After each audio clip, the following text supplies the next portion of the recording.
Today at ET Infra, we are in a conversation with Vipul Mishra. He is a senior development specialist at Japan International Cooperation Agency, also known as JICA, which undertakes official development assistance through grants and loans for undertaking infrastructure projects in various countries. Now, JICA in India is very popular in terms of its financing of the Delhi metro network. Over the years, it has also funded several such metro networks in the countries, in different cities and states. We will have this conversation with Vipul Mishra in order to understand JICA's enhanced engagement in the metro systems and the urban mobility systems out here in India, and what are the plans going ahead in terms of the different projects that JICA is financing and the various aspects related with infrastructure financing, such as transit-oriented development and other aspects such as PPP, and how those aspects can be brought together and streamlined in the years to come. So thanks, people, for joining us out here at ET Infra, one of the virtual interviews that we have with stakeholders. So really appreciate you joining us out here at ET Infra. So you are out there at JICA, one of the most important institutions when it comes to financing India's infrastructure projects, not just in India and worldwide. Would like to have a take with you. The metro systems, definitely JICA is well known in India when it comes to financing the metro system, not just the Delhi, the formidable one, the marquee name, but also in other cities in other different states. But apart from that, JICA has also over the years, over the decades, has sort of grown into many other different sectors out here in India. If you could really sort of give us a brief the extent of JICA's involvement in India. Especially, thank you, Dev. Thank you, ET Infra, for calling me. I'm very glad to be here and to such a great platform. I'll be presenting that. As you correctly said, that JICA has been involved in Indian development sector from over decades. I think precisely, if we can say that's 7 decades from now, and we started say around 70 years back, and I think 2023 we have completed around 70 years of our collaboration in India. And from the varied verticals, we are working in around 7 to 8 verticals in India. And precisely, if I talk about the transport sector is one of the major chunk for Japan investment in India. Talking about metro, roads, we are doing high-speed rail. DFC is one of the iconic project, epic project we have in India. So if I put a little light on the metro sector, so as of now, we are covering around 7 metros, city metros in India, and more than the prominent cities, which are Delhi, Mumbai, Kolkata, Chennai, and Ahmedabad, many others. So Patna we recently signed. Bangalore is covered.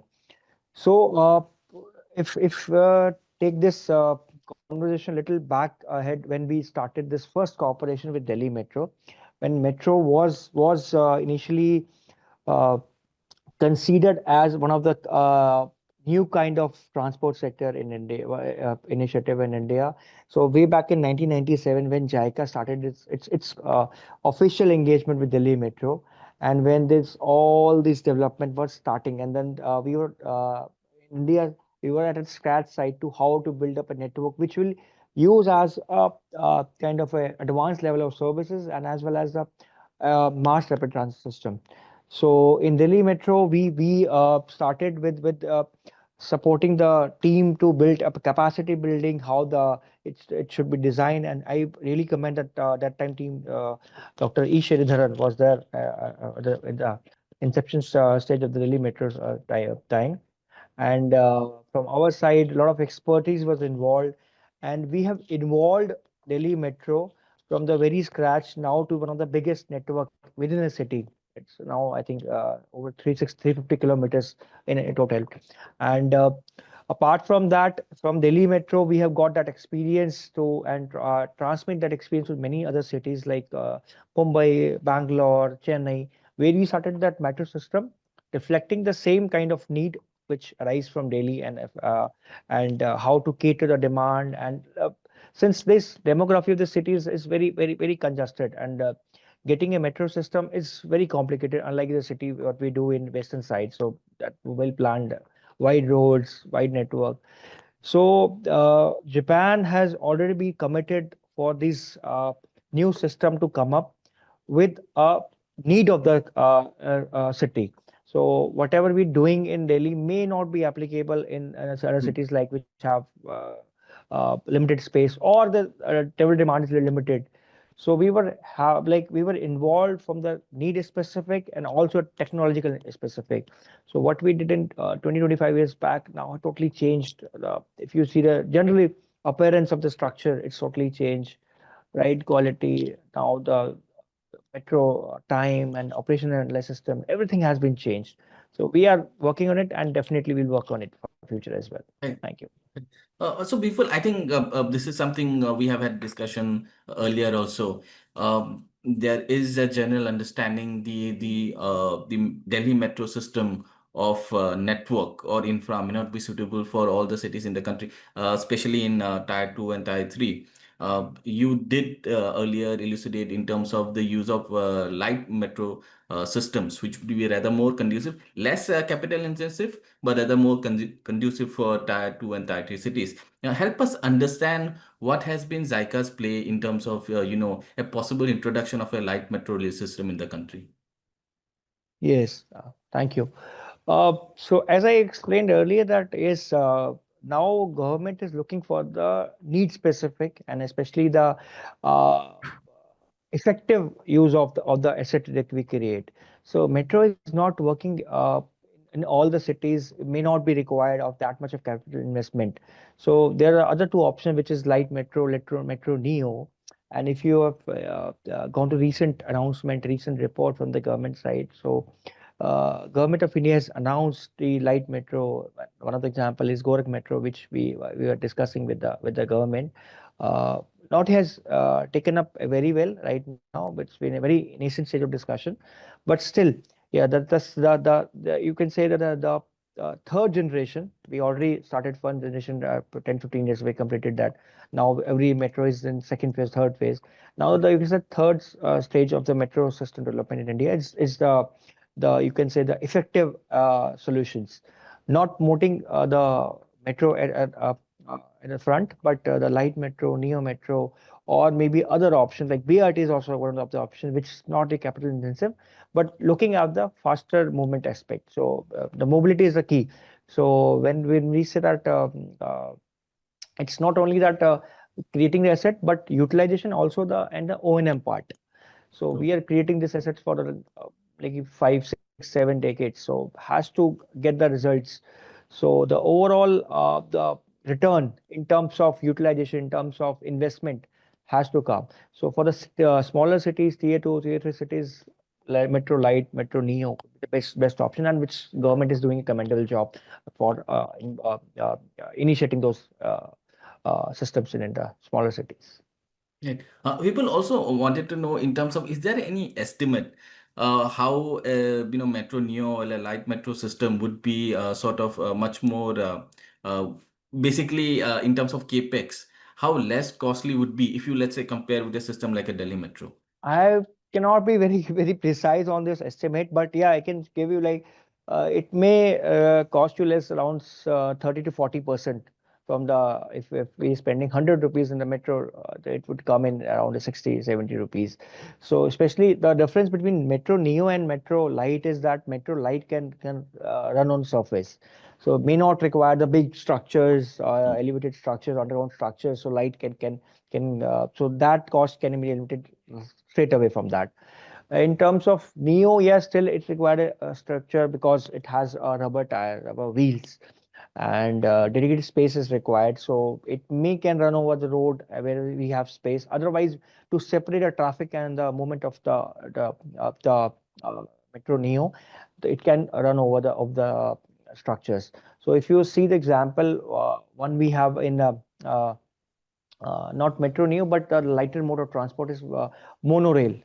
We Right. did in Mumbai, right? Initially, government initiated that program, but since the demand is so high, government has to come on the metro conventional metro system. But unlike the smaller cities, metro system may not utilize the full capacity of the operations. So these options will come up with the lesser cost and lesser complexity in operation and maintenance. So smaller cities can manage it very well. So, Yeah. your view, if you could share, because our existing metro systems, I mean, the companies which are manufacturing out here, the rolling stock is much more what I've understand is that their manufacturing has been based around the kind of rolling stock we would create for a Delhi metro system. When we do go for, Metro Neo or light metro, do we have those? I mean, how much will it take for Indian companies to then going for manufacturing those sort of, rolling stocks? I think business would change as per the demand.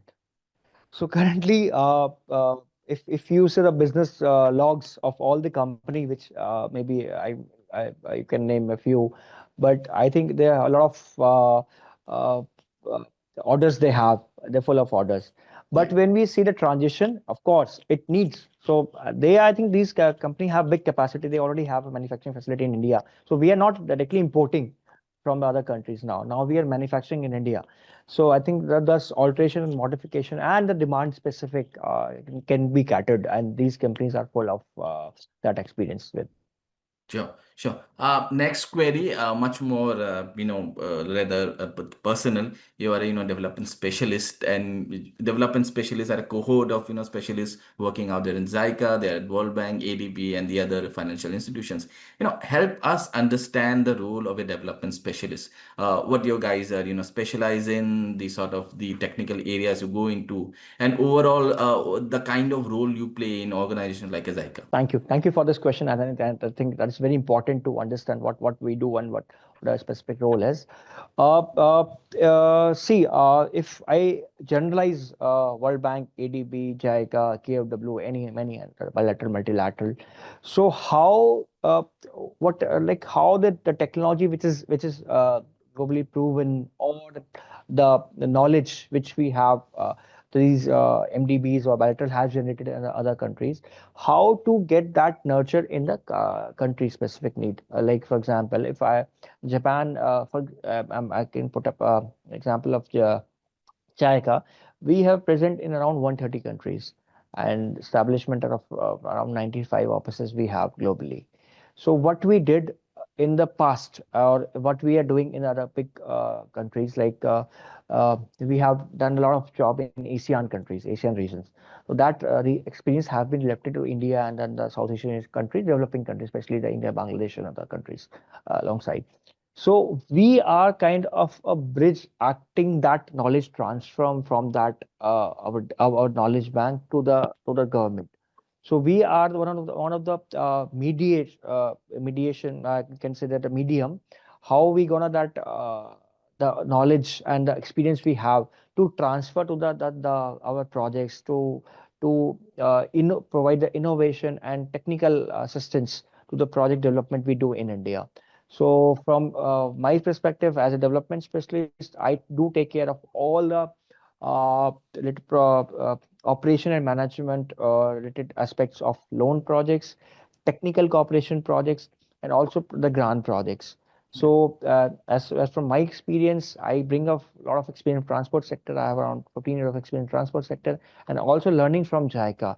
So the blend of that information and then the knowledge is transferred to the projects and delivered to the projects, and that's the way we do. Sure, sure. I mean, I understand that now that, in terms of, project management and especially project financing, these are now becoming very intricate, sort of specialized field, hence a specialized sort of group of people to actually look after, those aspects. So really, thank you for sharing the aspect. And in fact, if you allow me to add one more thing, which I forgot to add that now the financing is not government of India is looking at. If you have seen the recent trends, it's not the only financing.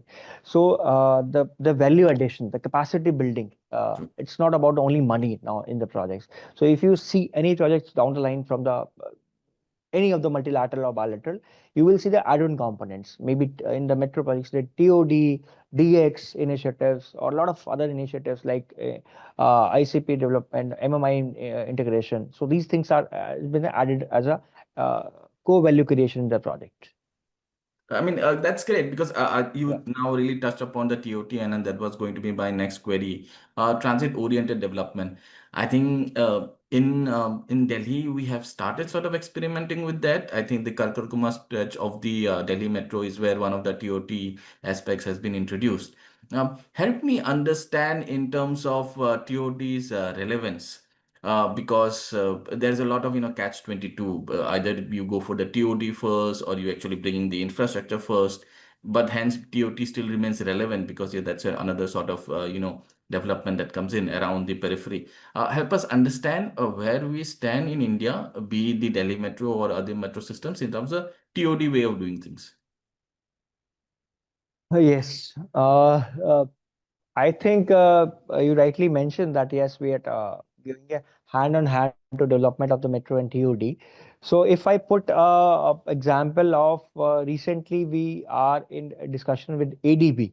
So for Bangalore Metro, I think you rightly mentioned example did in Delhi, but I put a recent example which is going on in Delhi Metro, Bangalore Metro.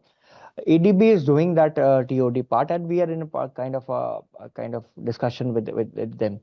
So the TOD is a much needed requirement nowadays. Putting a system only across and then not since this TOD or DX such initiative use the increase the utilization, also the effectiveness of the overall system. So now you know that we have limited space or space crunch, and then in fact building a metro has also become now sometimes we need to change alignment, sometimes we need so a lot of social and R&R shifting that. So TOD, how we are looking at TOD, that whatever the space or the align through the our corridor, our alignment is there. So how we can effectively bring down the can say private players to come in, to step in and to help us, because government directly cannot do a lot of things, because through along the corridor a lot of the property development is linked to the private parties, Hmm. and metro companies are not uh, except the metro line, they cannot own a lot of assets, right? They can have very limited land parcels and all. So now we are looking at the involvement of private players, also creating a stakeholder a cluster in which not only metro, the municipality or the PWD and other departments can come in and step in and understand the aspect of development along the corridor, especially at TOD. And from our experience, what we are doing, that we wanted to look at the aspect the how the modal shift can be increased at. So the overall aspect is that the modal shift, the behavioral change, and the pedestrian friendly infrastructure along the corridor, building the private partnership assets, which will be win-win side for both the sides, get some revenue and get development. And also look at the so zone wise, for example, for Bangalore Metro, each station is look at the 4 square kilometer zone, how that zone can be from this one metro station, how the entire zone can be influenced from the travel mode, the travel behavior, the utilization of the shifting from private partnership, private transport to public transport. So these things we look at as the city aspect. So of course, little challenging, but still we are doing a lot of efforts and trying to do it in the future as well. Right. So the Bangalore metro system is the focus as of on the TOD aspect, right? Yes, yeah, Bangalore Metro is the focus, and in fact, we are coming with a new phase also in Bangalore Metro, especially. Delhi is also is a focus, and unfortunately, I'm not directly in charge of Delhi Metro, but I'll have little information on this. But Bangalore Metro, I'm looking at. Yeah. Right. And also, when you touched upon it, you brought in the municipal corporations, everything. I think TOD hinges on that, right? The multi authority sort of engagement or the cooperation, because at the end of the day, you have so many sort of whether authorities or even private players owning that stretch of land around that structure or around that particular metro station or the TOD focus area, that bringing all stakeholders into one platform is actually the most important aspect of TOD. Yes, that's correct. Actually, as I said in my previous answer, that yes. only metro company cannot do that much, because they have limited administrative control, and especially the rules and regulation outside the corridor is belongs to some other agency, the other stakeholders. So bringing them on one board, having the understanding, as you said, that having the understanding, because it is not the regular municipality job, municipality work or PWD work. It's something else, looking at the lens of getting the private investment on board, and getting the commercialization of the land parcels, or the property available. So get the maximum utilization, maximum revenue generation is the aspect. So little challenging job, but yes, still we are what we did, we are expertise of. So we help them to get this understanding done, and get all the stakeholders on the one table. Right. My last question to you, Vipul. Uh, the in terms of the PPP, public-private participation or partnership, there are some aspects of our infrastructure where it has worked well. Aviation is, or the airports is one of has been the success stories. Not much so in the railways and also in the metro systems. L&T has been a case study in terms of where PPP may not have really worked out the way it was intended to. As a specialist, I really want to, have your take. Is PPP is not something that we can expect for a, mass transit oriented development infrastructure or project, or it can still be tinkered around and, sort of, something can come good out of it, and maybe a PPP model, a much more enhanced and, creative PPP model can actually work out in the future. Yes, they've actually, your observation is very right, very correct. Yeah, still a lot more to done on this aspect. If not metro, uh, but if we talk about the road sector, that ham hybrid model, like we innovated one own model from our experience, and this was a very unique thing in India, and we support to around what 40% from the government fund, and rest is as a private player to invest it. So I think similar kind of arrangement or some kind of innovative solutions can be bring up, because you know that these are the very capital intensive. Initially, building up the facility or of any asset creation is require a lot of fund, and from only from there are limited resources like of getting the revenue back, maybe ticketing, fair revenue, non-fair revenue. So still, I think from my perspective, both the things should look at. First is the facility to be to the public is the first thing we should take in, and second would be the priority would be how to bring in private players to act as a key role in building the infrastructure. Private partners still hesitate in some of they have still have information action, they can tell us better, but we still, if from our side as a specialist, we should that a lot of investment is required, a lot of complication and system. I can say that lots of rules and regulations they have to pass through to get the things done, and in fact, they comes under a lot of lenses of checks and uh, audits. So I think first focus is the development of the infrastructure, and second focus is, I think, looking at the private players, how we can relax or we can provide some advantage to them to come as develop these facilities. And road is the one of the example. I must appreciate that ham model. Right. But my last query on this, rather as an observation, I do track the aviation sector closely. In the aviation sector, one of the reasons, to ensure that the PPP model works out is that they also have the regulator. The ERA is the regulator out here, which sort of, looks after the in terms of the fees that the airport can charge to passengers and other development fees. Do you think for the PPP system to work out in the metro system particularly, if an regulator, independent regulator, is established to look after the aspects of ticket revenue or the non-fare aspect of it, do you think that could be a good step? Well, I think some I think experience sharing or some knowledge can be taken and driven to this sector as well.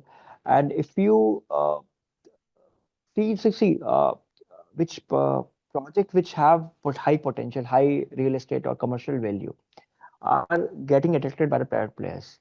And if you just search in your article, and you must have covered that Bangalore Metro especially have got some finance of 1 billion rupees commitment from many companies across the IT corridor which they are developing, right?